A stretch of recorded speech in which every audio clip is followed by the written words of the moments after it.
அது திராவிட முன்னேற்ற கழக தலைமையிலான இந்தியா கூட்டணியை பொறுத்தவரை நாங்கள் பிற கூட்டணிகள் பற்றி பிற இயக்கங்களை பற்றி நாங்கள் கவலைப்படவில்லை.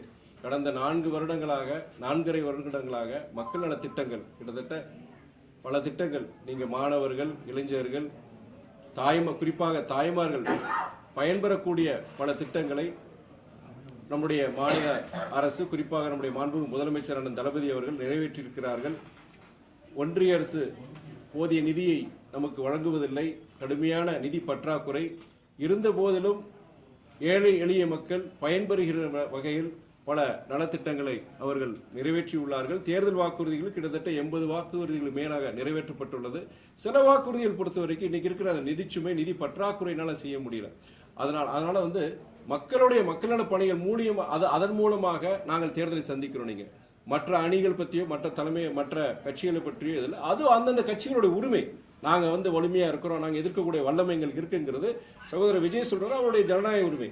அதே நேரத்தில் அதை பத்தி நாங்க கவலைப்படல.